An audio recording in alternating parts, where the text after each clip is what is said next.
پزان کی عجزی پیدا کول او تکبر د ځان نه ویستر د ډېر اوچت صفت ته چې الله یې چاله ورکي.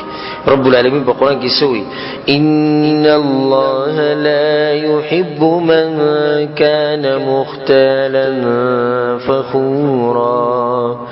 الله دا انسان سره بالکل مینه نه کوي چې تکبر وکړي نه خوښي. اولی اخر دس کوم دي چې غټه ګناه کړې ده چې الله یې نه خوښي. څه چلې ګناه دا کړې ده چې الله په صفاتو یې لاس چولی. تکبر د چا صفت ده؟ تکبر خو سری زمونږ په رب پورې مزه کوي، په هغه پورې خوند کوي. طاقتور دی، حکیم دی، عزیز دی، قهار دی، جبار دی، خوند پورې کوي چې څه کوي کوي، څوک دې تبوس نشي کولی. د دنیا او د آخرت مالک دی، د بابور تکبر خوند کوي. خو چې کله دی انسان په ځان کې د الله دا صفت پیدا کوو نو الله بیا دغه نه ده خوښه چې ولې د په ځان کې دا صفت پیدا کړي. دا صفت یو د رب العالمین دی، دغه نوم دی المتکبر. المتکبر خوند کوي په الله پورې. الله څوک دی؟ تکبر والا، لویی والا خوند کوي. تاسو کې وي تکبر والا، دا خبره هم ډېره کمزوري ښکاري. تاسو کې وروره وایي زه تکبر والا لوی والا یم، سړي له خندا م ورشي. د خاورو نه پیدا، د منۍ د قطرې نه پیدا، په پورې دا خبره ډېره سپکه ښکاري او ډېره کچه پورې ښکاري او خوند پورې نه کوي.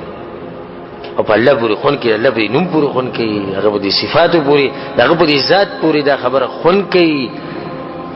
تکبر ده.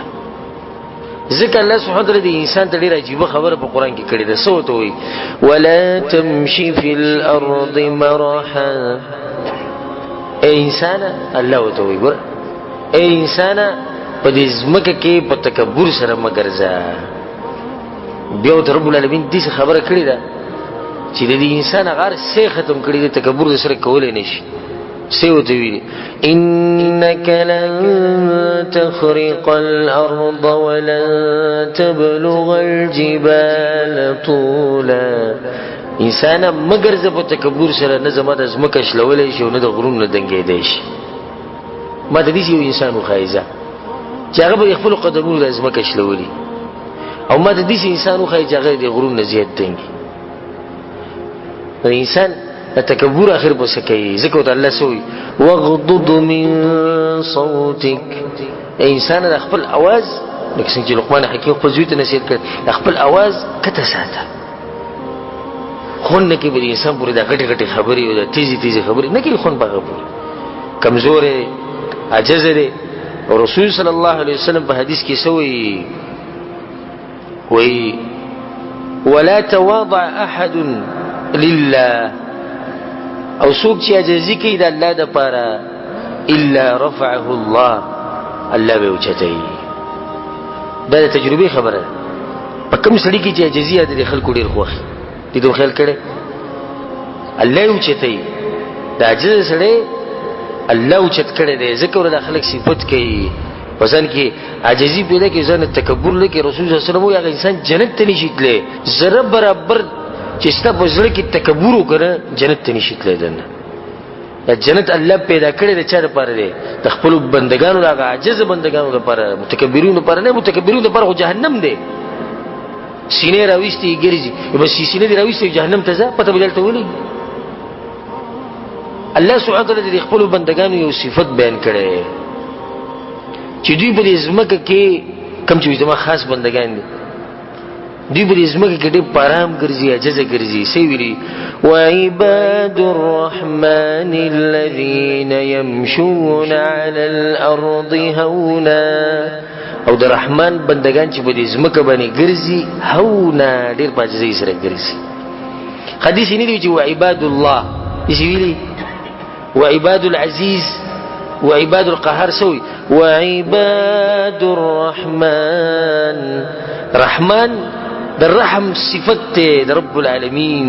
نلوي د عاجز بندگانو کې د رحم د صفت د نبروت ته، ځکه خو دې غلي ګرځي، ځکه خو به تکبر نشتی. نلوي دا زما بندگان. وعباد الرحمن خاص نوم سره ول اضافه کړی، الذين يمشون على الارض هونا.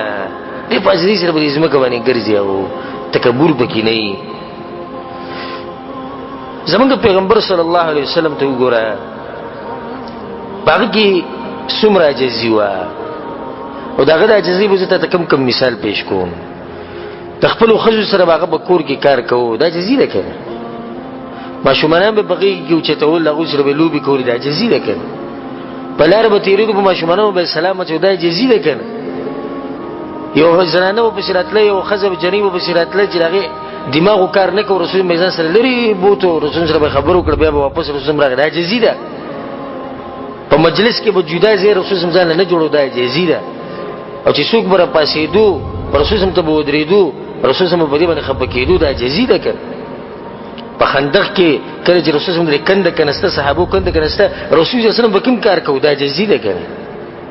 د ملګرو سره به چېرته لاړ، بهر ته به ووتو، څاروی به یې لالو، نو یو ملګري به وایي یا رسول الله سرمن به دې زه وباسم، بل وایي زه به، هغو ډېر شوق د مؤمنان، الله د هغو مبارکې ویلي محمد رسول الله والذین معه الشداء علی الکفار، خپل منځ کې رحماء بین، یو بل سره ډېر مینه لرونکي خلک وو. هغو یو به وي سرمن به دې زه وباسم، بل وایي زه به یې لالوم، او بل وایي زه به یې پخوم، رسول صلی الله علیه وسلم به وایي دا لرګي به زه راوړم اور نه.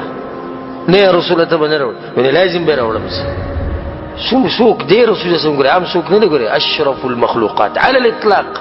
ځمکې په دې مخ باندې دغه پسې انسان نه چې د قدم یې ښودی او نه ورپې کېږي، هغه کې دومره عاجزي وه. نن سبا چې 2 ریاله ورسره به جیب کې پراته دي، به چا سلام نه اچوي، او چې بیا له به کلي کې ځمکه واخلي، په کلي کې چې ځمکه واخلي چې دا غریب سړی په مخه تېز شي، موسکی شي، وخاندي پورې. ده وایي ټول عمر په سعودي کې تېر کړو، ده څه وکړو، وخاندي په هغه پورې. دا تکبر دا صفت، او الله سبحانه وتعالی تباه کوي. ګورئ تاسو به لیدلي چې متکبر سړی الله نه پرېږدي، سپکوي، د آخرت نه مخکې به دنیا کې سپکوي.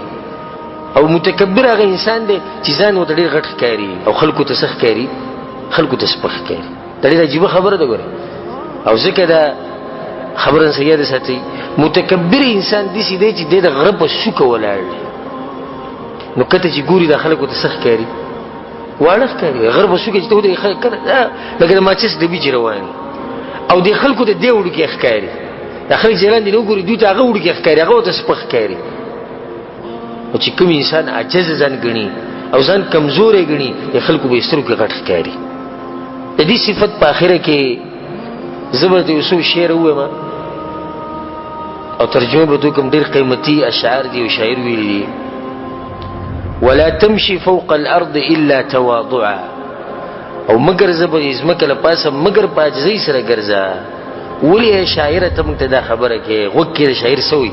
فکم تحتها قوم هم منك ارفعوا، دې ځمکه کې دننه ګویا ډېر دي چې قومونه پراته دي، ستا نه ګویا ډېر تکړه وو، ستا نه ډېر اوچت وو. ځمکې به دې خېټه کې نه دي، ډېر غټ خلک پراته دي، ډېر غټ خلک. هغه خلک چې د ربوبیت دعوه کړې ده، د الوهیت دعوه کړې ده، ملکونه چلولي دي، طاقتور، پوه، جهادونه، جنگونه، دینداره، بی دینه، هر قسمه خلک د دې ځمکې په دې خېټه کې پراته دي. ته رسې چې تکبر کې ته ورته ځې، څومره قیمتي خبره یې کړې ده. فإن كنت في عز وخير ومنع فكم مات من قوم هم منك أمنعوا. کتا سره عزتي او طاقتي او دې طاقت د سره چې څوک د رسېدې نشي، نو یاد ساته چې ډېر دي قومونه دنیا نه تللي چې د هغوی د عزت ستا د ملګرو ډېر و، ستا نه زیات طاقت د هغو سره و، په دې خاورو کې پراته دي. نو چې هغه هم دې خاورو ته تللي، موږ به هم دغه خاورو له ځو. نو چې موږ هم دغه خاورو له ځو، نو بیا تکبر د څه شي؟ ای انسانه، خلق من ماء دافق. په یو ځای کې الله د انسان مې پیدا کړی داسې اوبو نه چې ټوپ وایي، په بل ځای کې وایي من ماء مهین، د څښا اوبو نه مې پیدا کړی.